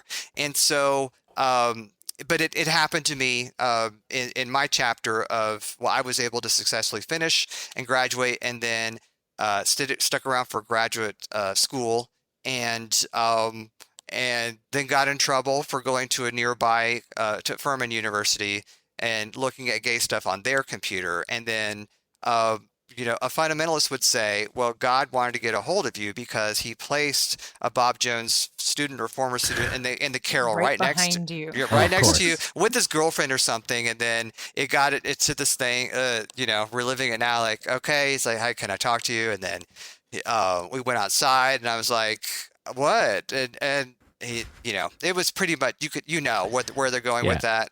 Yeah. So, and then eventually they ask for your name and ID, right? Yes, which is a beloved phrase that we love to just sort of joke around, and it is something that that's. Did you try and disguise yourself as a non-Bob Jones student off campus? Did you change that's outfits? What I did. Try and blend into the background so that you could get away with more things? Now, look, I didn't have a room to talk about lots of the other adventures that I had to try to disguise myself. But in this particular moment, I thought driving out of Furman's outside of the city. I thought driving to another campus would be a little bit enough. But looking back, it was not as discreet as it could have been. Let's just put it that way. No, and so it's one of those moments that you and Gail, you probably have heard these in your church growing up too, is where the altar call and the piano starts to play and your emotions start to become manipulated and caressed and just softly and tenderly, where you're like, okay, I got. This is the moment. And you're like, was that terrifying for you? Because you didn't pick your moment. Like, you did not have a say. Like, Peter, you had a chance, I guess, little by little to process and figure out who to come out to and to prepare for when you wanted to get to that decision. Yeah. Okay, I'm out of Bob Jones now, and I'm ready. I'm at this point in my life, and now I'm ready to come out. And for you, Lance, that was sort of ripped right out of your hand in a sort of traumatic way. Yeah. Now, and I still think that's like one of the lowest points of my life so far. But the thing is, it wasn't, as far as I know, they, as a graduate student, they didn't get my parents involved. now there are contributors to this story whose parents were notified and they were outed to their parents, not their undergraduates who had no say in that. I was not, and so I was using this moment to say like, okay, God's trying to get a hold of me, but I. Don't laugh, Peter.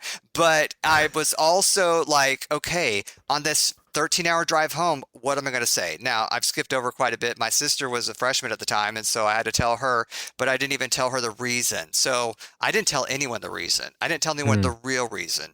And so there is, you become numb and hollowed out, and there's lots of ways to describe this, the trauma that happens to you when you become one of the other, one of the people who are on the other side or cast out, or however you want to talk about it. You flew Delta home. Yeah, the fly Delta home. I don't know, Peter, if you remember that, but to the tune of "Love Lifted Me" was something that I had heard. Because getting shipped is a fact of life, and I think in the first is this the expression for leaving Bob Jones unceremoniously getting shipped? I joined a new society, fly Delta home, I think was the lyric. I should have sent you, but I'd already sent y'all too much literature, the first chapter and everything. But there was a glossary I could have sent you if you had time. But you might have sent that. Did I? Sent that along? But it might be in my emails. Of course, anybody who's listening, you're gonna get it in the book. So, but oh my gosh, that brought me back. Yeah, really getting shit. But like in the opening chapter when I tried to write about the background of the school and stuff, like I learned through reading the historical stuff that the getting expelled was a part of the first class, the first years of its founding. So it was very strict. That fascinating, but I guess it fits the profile, as you would say. And so we all go there knowing that it's always a potential thing that can happen to any of us. If they kicked out some good cult control is you just make an example of a bunch of people on the regular and make everyone else live in fear. And honestly, and you mentioned it in your chapter, Lance, but this was something I remember very vividly was the annual or even semester purge. Where towards the end of the semester, there were a handful of people that you likely tangentially knew. And then, the later I got into my career at Bob Jones, people that I knew personally, would just, like you were saying, would just vanish. And there was no explanation. And I remember one of the guys on my hall one year who I was kind of friends with, not really, but an RA was following him around campus all day, and I'm like, oh, he's gone. I'm not going to see him by the end of the day, and there's no way for me to get the story because he's being tailed the entire day, shadowed. So that fear, and I think over time, like when I had my first big chunk of demerits where I had that threat of being shipped, and I think I got off easy where I got 75 demerits in one shot. You were socialed, right? Weren't you social? Well, I already had over 25 demerits at that point. So I was campused. I went, Bless. I had 35 demerits or something. I got 75 in one shot, so I was campused. And this is the first time I'm putting it in a recorded medium. I was quote unquote dating. I was very close. I was very close friends with a girl who was a townie. So because of the double standard between men and women, yes, and how girls who lived in town didn't need a chaperone to date a campus boy.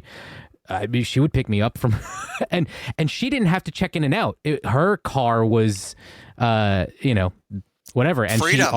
she always had a pair of my ripped jeans and an Abercrombie shirt in her car. Where's this going? Okay. For me. All right, go ahead.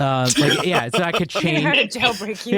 Yeah. So I could change into non-checkable, as the phrase goes, non-checkable attire. Worldly. So that when I left campus, I looked like a worldly, sinful heathen knot of Bob Jones. Clemson student. And that was definitely my junior or senior year where I was mentally checked out of that place already. But I do remember the first time it happened, I thought through what I would tell people, what I would tell my pastor when I got home, what I would tell my parents. Although I think with my parents, I probably would have had to be a little bit closer to honest with whatever. I didn't even actually know what I was being called into the dean's office for.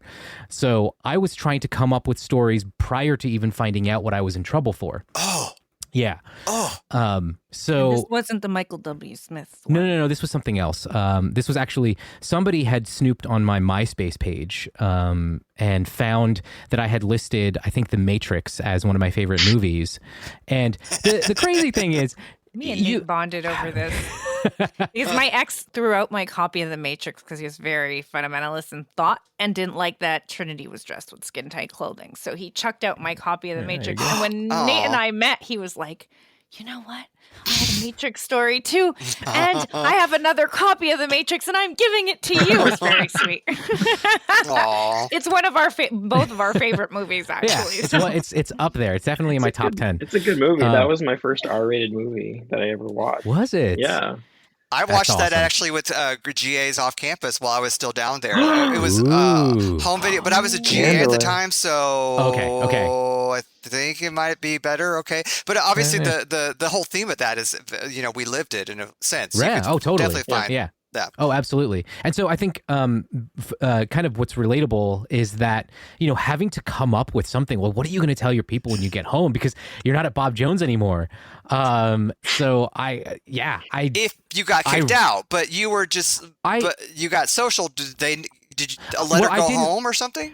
I didn't actually, I don't even, hang on, let me try to retrace the story. I didn't, but I remember working through a story because when I got called to the dean's office, I didn't know what was going to happen. I didn't know that I would be slapped with 75 demerits. I thought I might be expelled because I had, up until that point, I kept my nose clean. So an email from the dean's office telling me to report. You didn't even know what you were being called in for. I didn't know what I was being called in for. I didn't know what was about to happen. I just assumed that I was going to get kicked out because I didn't know what the process was like. Nobody had ever explained that to me or anything.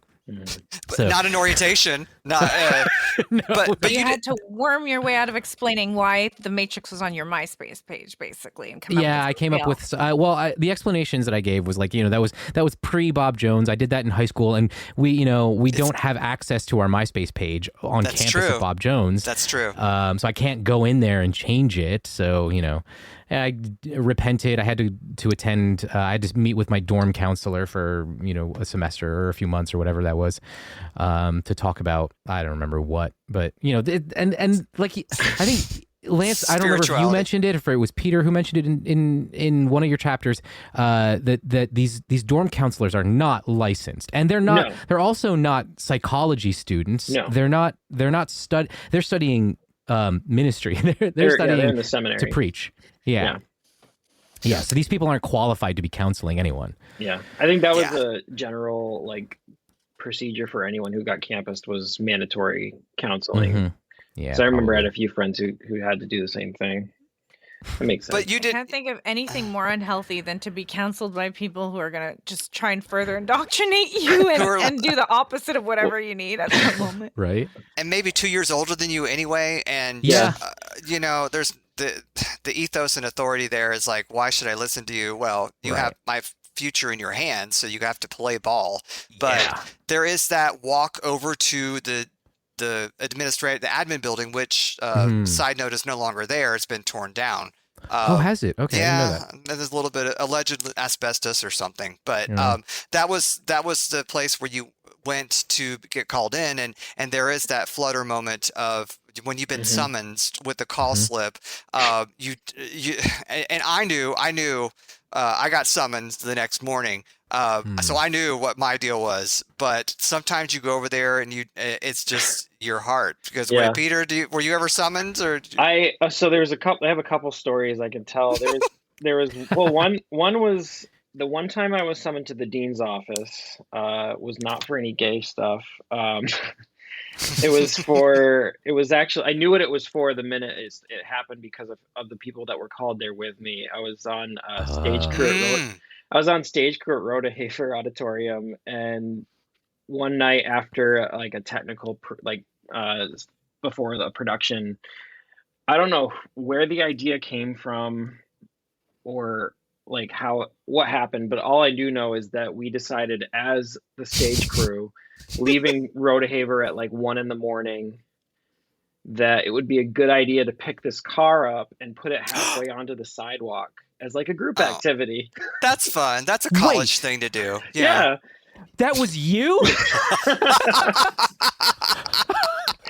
Well, it turned Mystery out solved in Nate's life. Something he hasn't been able to go to bed. Well, Well, like he's been thinking about it every night before he goes to sleep. I'm like, what? it turned out to be like someone related to the president, like his sister-in-law or something. Oh, snap. And so the next day we all get called up there. I'm like, oh, well, I found out, obviously somebody snitched. Oh, yeah. And yeah, I guess it was a little like it became a thing because she literally couldn't get her car started because it had locked it up because we twisted the wheels and she couldn't get her key like in there. I was like, oh my goodness, this is.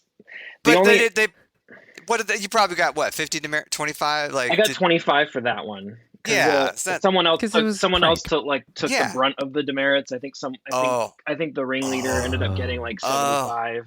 And then everybody else got 25 for, whatever. Yeah. But then the most demerits I got at one time was 50. And that one I got called to the dorm supervisor's office, which is not, it's like a step up from the RA. The dorm supervisor is usually a grad student and they're given like domain over one of the whole dormitories. And I was in my room. It was like right before lights out. And he comes up to our room and like asks me, he asked me to come down to his office. It was like right before lights out. So I'm like, that's not good. I was like, this is not good at all. Nothing ever good. And I had no idea. I was like, I have no idea what this is about. I'm like, ugh. But it turned out, so he was coming to me with this information saying that IT had found that I had been on a porn website and had been on there for like a decent amount of time. Apparently. An hour. Yeah. This sounds so familiar, but keep going. Yeah. Well, what had happened was it's incredibly relatable. It's going to take a weird turn. So what had happened was I was searching the internet for an N64. What's it called? Like that software, like an emulator. An emulator. Yeah. I was looking for an N64 emulator and I click on this link. It's like, oh, I can finally play like, Mario Kart on my computer or whatever. And the next thing I know is I just see like naked bodies all across my screen. And I'm like, oh crap, and I don't even think to look at the URL or anything. I just exit out of the window as fast as I could. Your personal computer, like in your dorm? Yeah, in my dorm room. Yeah. Yeah. Okay. Yeah. Well, they got you. Yeah, exactly. And they got you, girl. So what I did was I was like, well, I don't know what the URL was, so I can't report the website.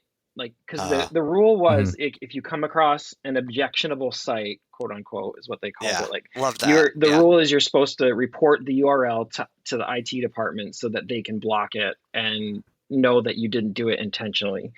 I didn't know the URL, so I went to my RA and asked them like, hey, I came across this site, I don't know what to do. I didn't look at the URL. I didn't copy it down. I panicked and just closed out the window. I was like, what do I do? And he's like, I guess you're fine. Browser history? Yeah. No. It was like the next night is when the supervisor comes up and brings me down there. And I'm like, I don't know what to tell you. I was on that site for less than like 5 seconds. And I was just trying, like the time it took me to scramble to close out the window. He's like, well, IT says you were on there for 30 seconds, 30.5 seconds. So, oh, geez. And he's like, and this happens to be the worst porn site that's ever gotten through our firewall. You can imagine the guy who's in charge of checking this stuff. Yeah, exactly. Let me see. Let's rank up. Where do we rank up this one in the list of salacious things we've stared at, and how many seconds that they've been staring at it? Was that the Mayberry software that they were trying to like? There's something that was supposed to block all that stuff. I forget what it's called, but yeah, it was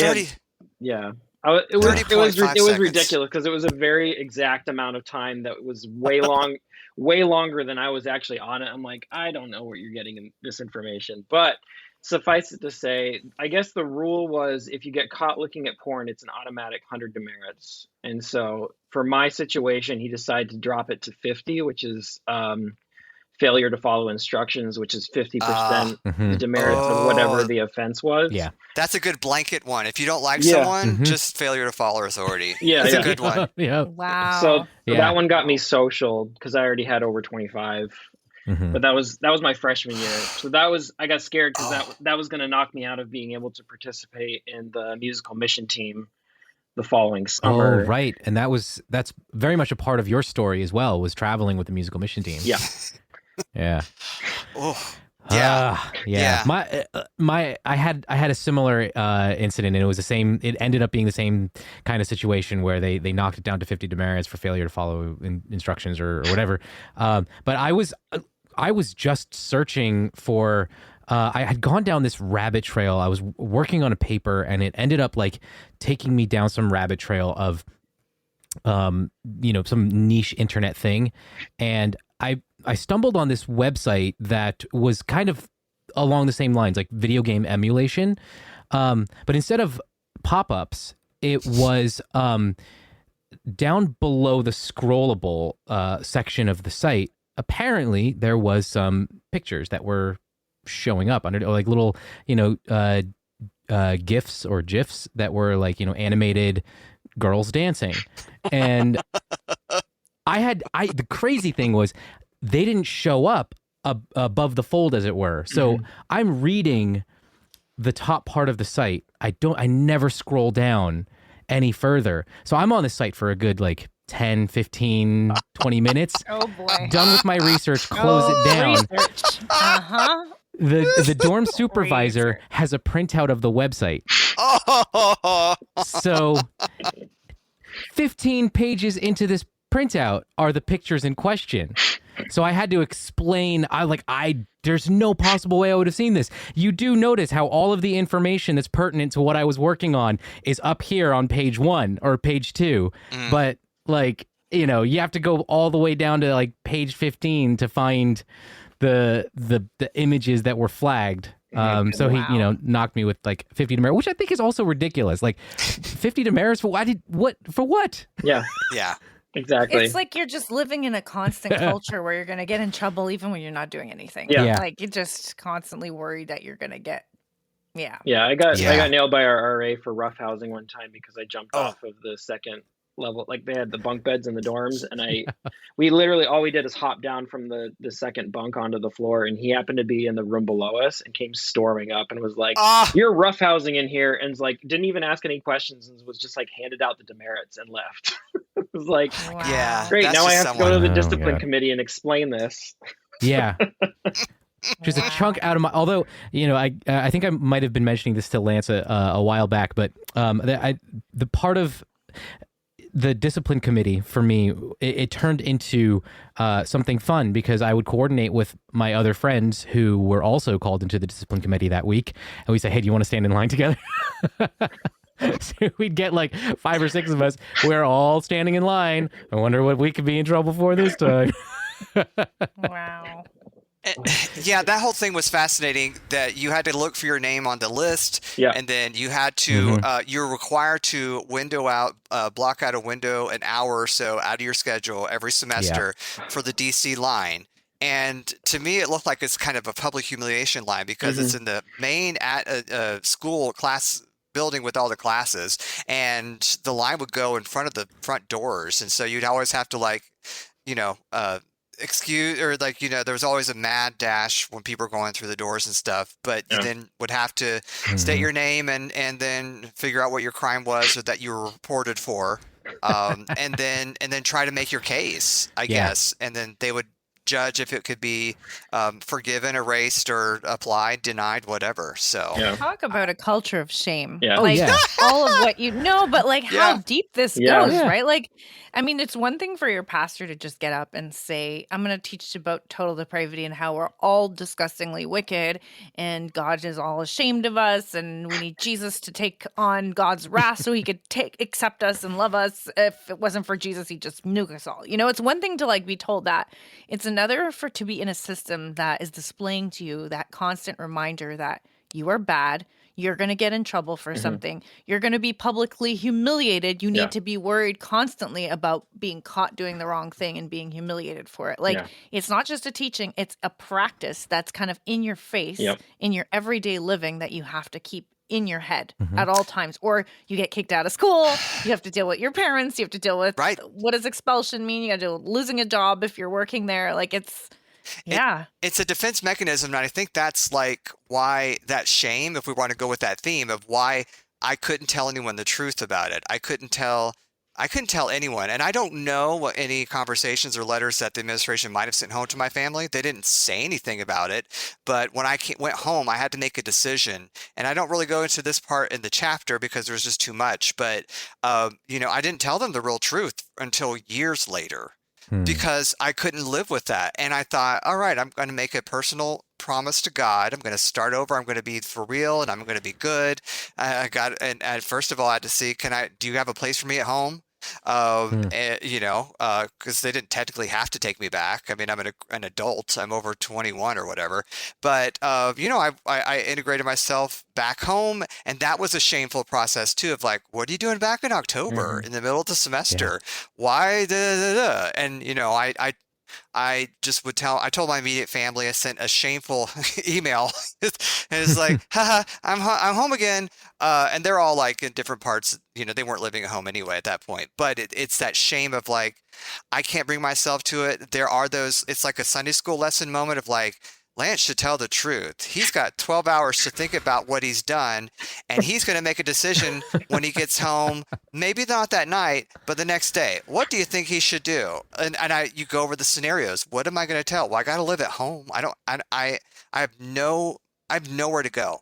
Nowhere to go. Nowhere to go. What am I going to do? So, taking you from moving back home in that position where you still haven't told them the truth to where you are today. Yeah. If you were to summarize journey. I did finally come out with the help of a community, like what Peter was talking about, an online community, a social media community, and then came out, and that's a whole nother story too. It was very awkward, but that's been almost 10 years now, and I've we're just kind of awkwardly copacetic, or we just don't ask invading questions and stuff. And a lot of people who contribute to the book talk about that. Like one person calls it like a toleration game. That's not really trying to sound cruel, but it's just like, all right, Peter with his family, I'm sure it's a similar kind of setup of love seeing you, but don't agree with stuff. And we're just not going to really talk about it because we know the direction that it's going to go. Yep. Probably. But I'm outside of the gates, and I'm happy where I am.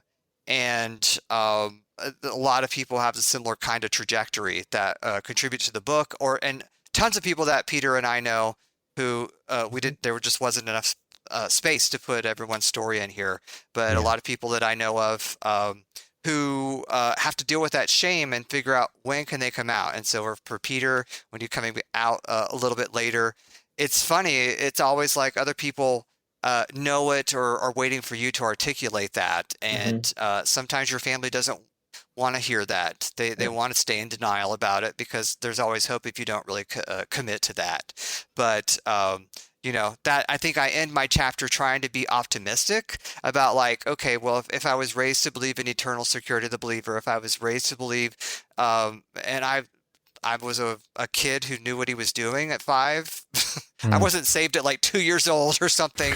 I know 5 is kind of on the younger end of things, but I believed in what I was doing. Then that's going to stick with me, and I'm just going to use that as my stamp of approval if I feel I need. So yeah. So then I guess my follow-up then, it seems that that you still have some perhaps a positive relationship with your faith in some way, shape, or form, or am I misreading that? It's kind of an evasively positive thing Okay. because I no longer regularly attend church. Sorry if there's anyone who's listening who knows me and is really disappointed in that. But Womp. I know. I go on occasion when I'm visiting family, and that's a kind of a, I'm the more maybe I'll have time to be able to reflect on that.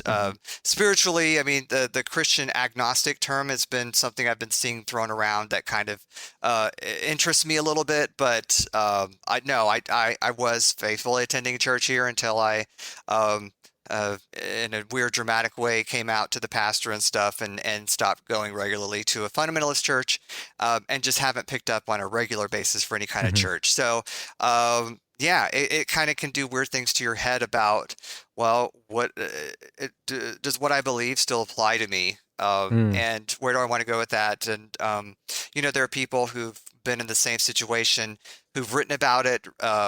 There's a really good memoir out there. And at the very end of his afterword, he said, I tried after it coming out, like I tried to go to the different denominations. And then finally, I just realized that my parents were right. They said that it's either all or nothing. And I really couldn't take all to all. So, okay, it's pretty much nothing. And that's where I am right now.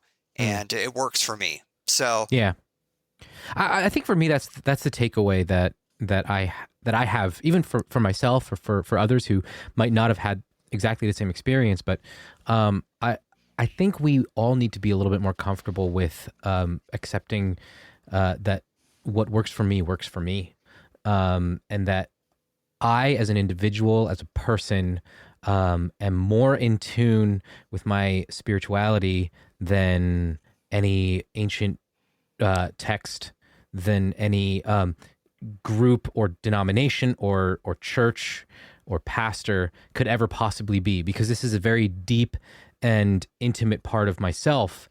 So like, I guess for me to kind of like show my cards a little bit, I would probably lean a little bit more on the agnostically atheist side of things, though I do have my theist days from time to time when I want to believe that there is something spiritually significant to how the world functions, and I do practice still. I mean, Gail mentioned it. We are a part of a church here in New Jersey that we love, that is very socially conscious and justice minded.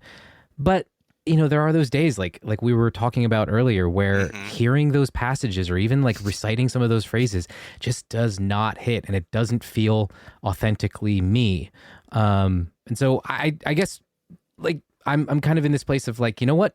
This is who I am. Take it or leave it, I've been there. I've heard the stories. I've heard the different versions. We've all been through countless sermons and church services, and that's not where it's not hitting us the same way. But right. I felt it was kind of important to me to be able to provide voices in the book who, absolutely, religious and spiritual, and good for y'all. Yeah. And you know what? I think the other takeaway is, again, like I was saying, is it is a part of who you are. And if that is something that's deeply important to you, I'm not trying to convince anybody to give up their beliefs. But I think one thing that Gail and I often talk about, both in this podcast and offline, is what we would like to see is people become more honest about their beliefs and to analyze what they're believing and whether it's worth holding on to. And if the conclusion you come to is that it is worth holding on to, then I think you're better for it, and you'll be a better adherent to whatever faith practice you believe if you do take the time to work through it that way.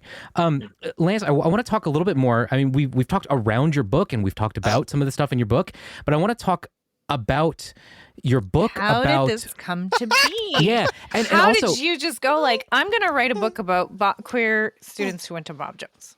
How did that come about? And this book is, I could just say, I just snap my fingers like, I just thought about it last month, and then it just kind of happened. And Peter's laughing because he's lived this for the past years. But that's kind of par for the course when you're doing an edited collection. And I talk about that a little bit in the conclusion, which I didn't throw your way because I think I'd thrown enough sample chapters your way. But I think there's it started with this. The social, the Facebook group that of all these former gay people's student from Bob Jones who just really met each other at the right time and the right place for me. It was just like finding a new family, finding a chosen family, finding a light or a beacon or something. Does this group still exist as a resource for our students, or is this something that it's still there. It's evolved in different ways.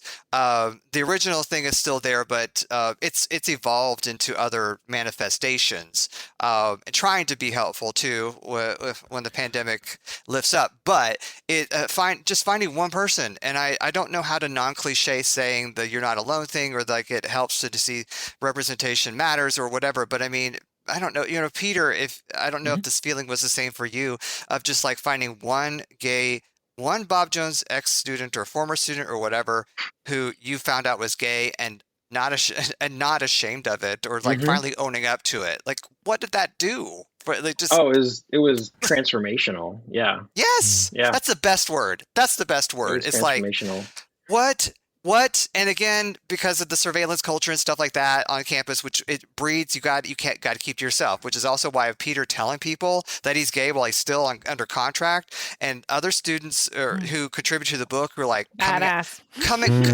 I'd be like, I don't know you, like, what? That's crazy. That is not the right way of going about it. As a boomer from the 90s, I would never trust anyone. David Dachenko talks about that in his chapter 2. And it's funny you mentioned David Dachenko, because I remember being a student around the time that he left, and it was a bit of a campus scandal. Yeah. Was it?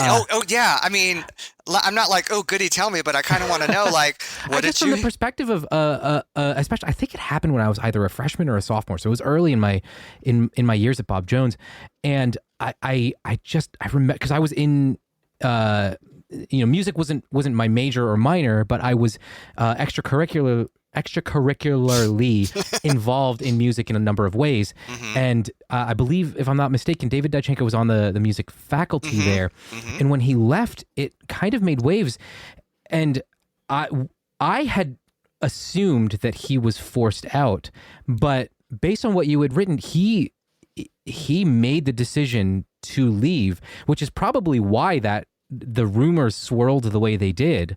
And I remember seeing him at a Barnes and Noble, and having that thought of like, oh, there's an outside.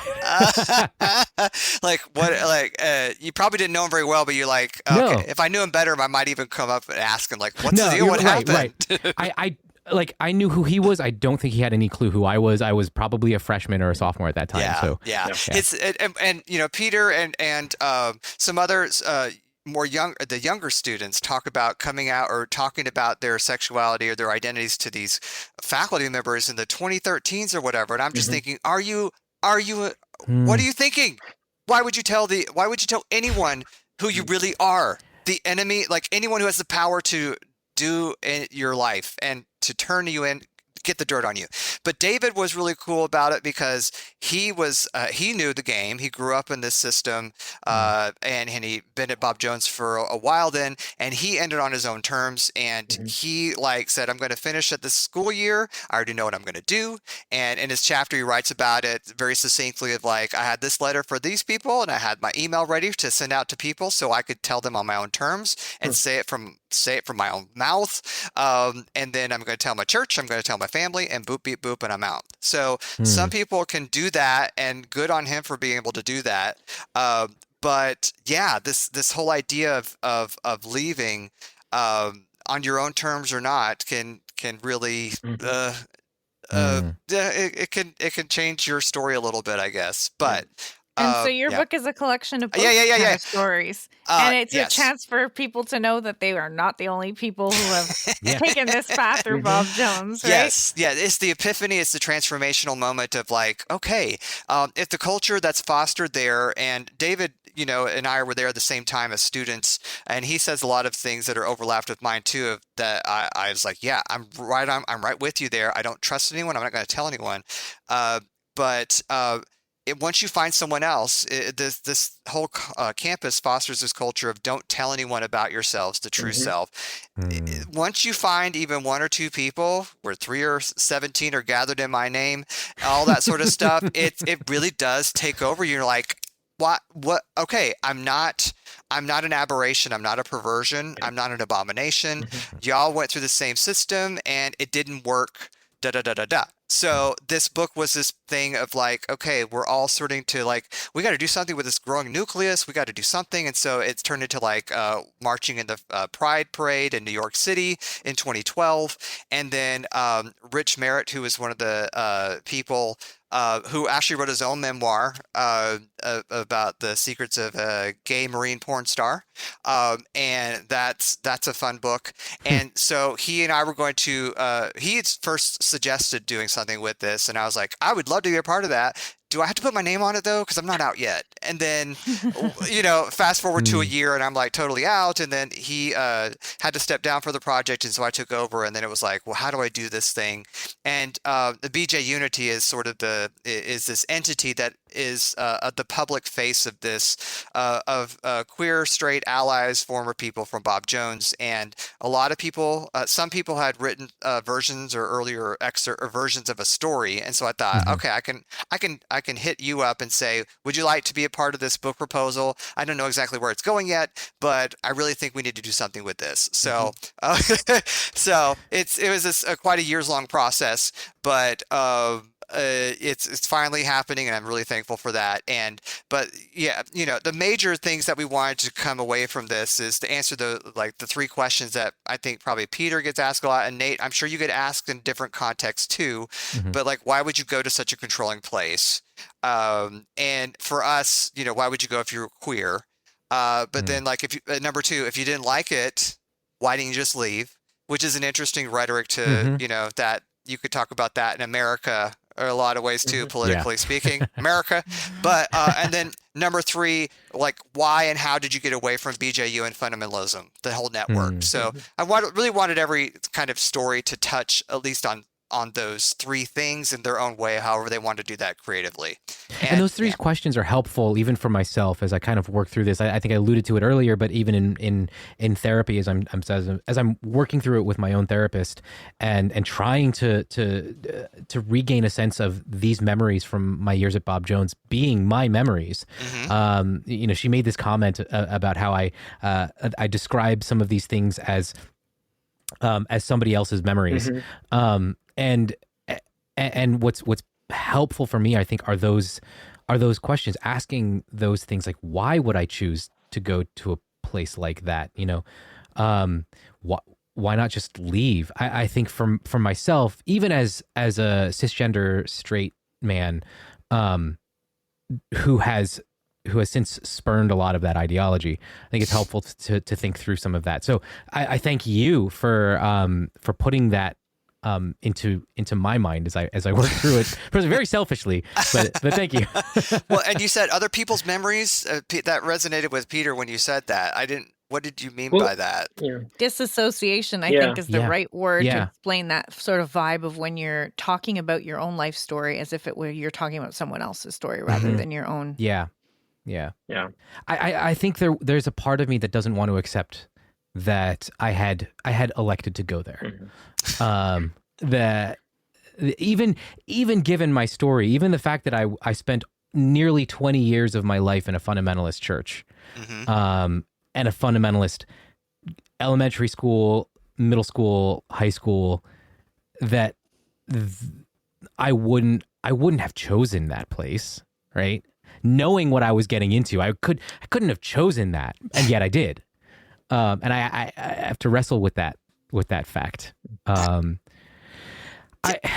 other thing too that that I think through is, at least for me, the recognition that all of that, independent fundamentalist Baptist institutions, that's a cult. And it took me a long time to recognize that for myself. And some people, I mean, you all might be at different stages in that, whether acknowledging that or not, but for me, we're gonna have to do an episode on cults, Nate. I think it's gonna come up because and I'll just say this really fast and throw it out there as a teaser. But when you grow up in evangelicalism, and I'm sure it's the same in fundamentalism, you're told a cult is someone who believes the wrong doctrine. Mm-hmm. So they're Mormon, they're JW. That's how a cult is defined. They believe something that's wrong about Jesus or God or something fundamental to the fundamentals. Okay? Yeah. But once you start learning about what the actual definition of a cult is, meaning the mind control, the indoctrination, the behavioral programming, all of this stuff that you guys described of what Bob Jones looks like. I mean, the definition of a cult is not what we have been told a cult is. So it's hard to admit that you were in an environment that was a cult, right? Like, Lance and Nate, did you either of you take modern cults at Bob Jones? You know what? I signed up for it and then I ended up dropping it in drop ad period because it conflicted with one of my major classes. But I think my sister took it, but yeah, did you? I didn't take it, but I knew it existed. It was a fascinating class to take. Yeah, especially. I don't have the book anymore, but I remember her. I held on to the book. Yeah. Didn't they spend a lot? Like Mormons. They did like a lot on Mormons and a lot on what's that? Jehovah's Witness. There's Jehovah's Witness was one, and then the big chunk on Mormons, and then also on the Church of Christ. In Korea. Right. Yeah. Not the Moonies. Yeah, the Moonies. The Moonies? Okay. Yeah, that one too. Yeah. But yeah, it was fascinating to hear how they, like, what they thought of cults and what defined a cult. And that was a Bible class, wasn't it? Yeah, it was a Bible class. Yeah. Wow. I know we can go on forever. And I think even after I hit stop on the recording, I'm sure we'll have some more stuff to talk about. But I want to thank you both for coming on here. The book is called BJU Me, Queer Voices from the World's Most Christian University. It's put together, edited by Lance Weldy. We'll go ahead and put the link to pre-order it in the show notes. Lance, do you know when it's coming out? The University of Georgia Press says June 15th. Okay. And so Amazon says maybe end of May. I don't know what the difference, but hopefully, by middle of June. So happy Pride. There you and go. Before people can get to reading your book, I'm just thinking there's a resource you mentioned. Was it Bob Jones Unity? BJ Unity. BJ Unity? Yeah, and we'll get the details of that to throw that into the show notes. Yeah. Yes, yeah. We'll put the link in there as well. If by any chance there are any students who are listening to this podcast, there are resources and there are people who want to support you. And I'm sure they could look either of you up. Peter, are you open if people want to reach out to you? If there's any queer Bob Jones students, are you open to people sending you a message? Or yeah, why not? Lance too? Yeah, throw my Instagram or something up there. Sure. So we'll put some links to your social media, and we'll keep it social media so that it's not like people are getting into your emails or anything like that. But yeah, so we'll do that. I'll put a link to your Instagram if you're okay with that. And then again, the link to BJ Unity we'll put into the show notes. And I think it's important to know that no matter here's the thing that and something that I learned from my therapist, and something we actually talked about in a previous episode with Kayla Felton, who's a religious trauma specialist. We're not trying to influence you one way or the other. If this is still your expression of belief or faith, nobody's trying to convince you not to believe that, but we are trying to express to you that there is a healthy way to fully embrace who you are as a person, and hopefully embrace your faith. And if that journey takes wherever that journey takes you of exploring your faith, know that the most important thing is to know that you're safe, that you're healthy, and that there are people who are willing to help and support you. So anyway, I don't want to give the last word. So if Lance or Peter, if you have anything that you want to share, please feel free to do so. Go ahead, Peter. I mean, go ahead. Again, thank you for letting me be part of this and to, share my story. I know it's not completely unique, but it's one that I think that people would benefit from hearing. I know that there are a lot of people out there who have gone through similar situations, and it's good to know that you're not alone and that there is light on the other side, and that Absolutely, you don't have to hide.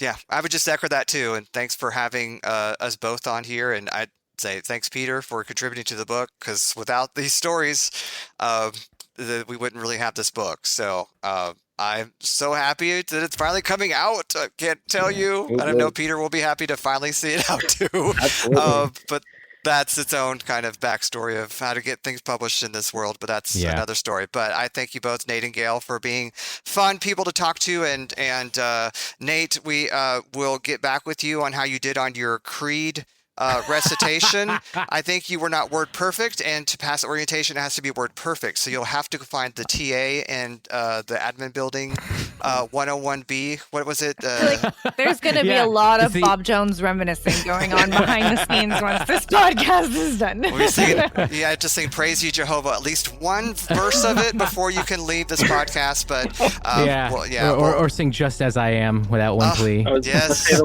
one that Nate and I would remember is the most sobering reality in the world. Oh, really? In the world today is that people are dying and going to hell today. One of our chapters ends with that. Okay. Yeah, one of our Megan talks about that in her chapter. Yep. So wow, you'll be blessed by that. Yeah. Oh, fantastic! Can't wait. Thank you so much, both of you. Thank you, guys. Thank you so much. Bye. That wraps up another episode of the Full Mutuality Podcast. If you haven't already, please subscribe to us on your favorite podcast app. And if you don't already have one, head over to our website, fullmutuality.com, for a list of all the apps you can find us on. We couldn't do this without you, our listeners, so thank you so much for your continued support. Speaking of support, one of the best things you can do for us is to head over to Apple Podcasts and leave us a review. I'm pretty sure 5-star reviews get you an extra crown in heaven. Look, seriously, if you found this episode insightful, spread the word and share it with your friends. And don't forget to follow us on social media. You can find us on Facebook, Instagram, and Twitter at Full Mutuality. Thanks again for listening, and we'll see you on the next episode of the Full Mutuality Podcast.